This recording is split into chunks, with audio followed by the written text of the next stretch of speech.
Alright guys, so alright today. Right now I'm doing myself to change oil on my engine and my transmission.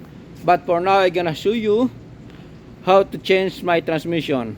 Okay, this is my Chrysler Town&Country. Actually this is my family van, so 7-seater.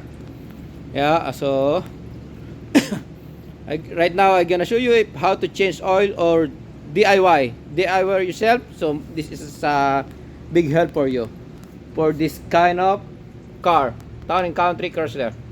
Okay, so this is a 4.0 liter, and I'm gonna show you. Actually I already have here a new filter for my transmission. Okay, if you want the serial part number on this transmission filter, this is a Baldwin 20027.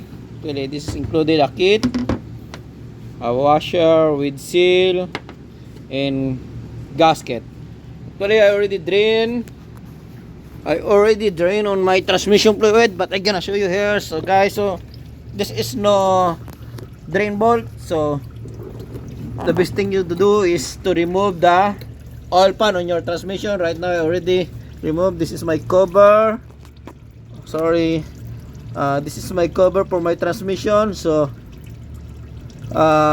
later, I already changed all this before. I'm not mistaken, it's almost 20,000 kilometers right now, and I'm doing again for change oil, guys.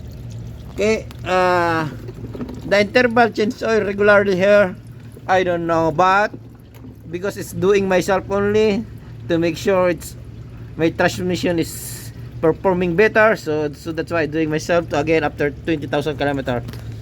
Okay guys, so yeah, so this is your oil filter under your oil pan.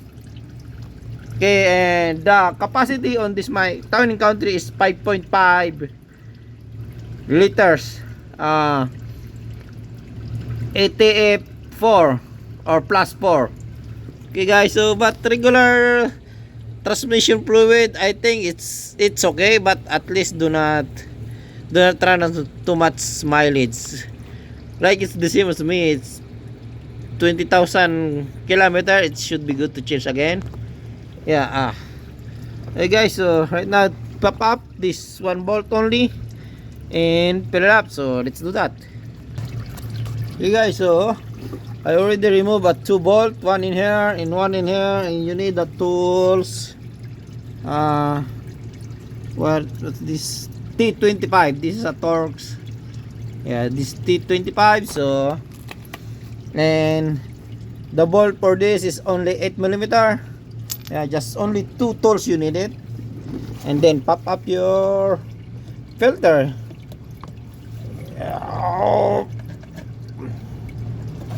See, yeah, sorry I didn't show you, but yeah,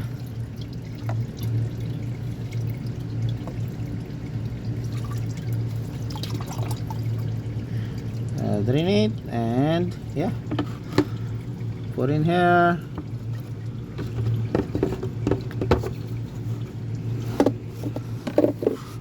It's too dirty, and we have an old seal here, so we need to remove this. And just screw only, take it off, and put the new one here and put it back. Yeah, that's it guys. So this is only a short video, but at least I'm gonna show you how to change your filter in your transmission and how to change oil. Again, this is a Town&Country Chrysler 2010. Once again, thank you so much and have a good day.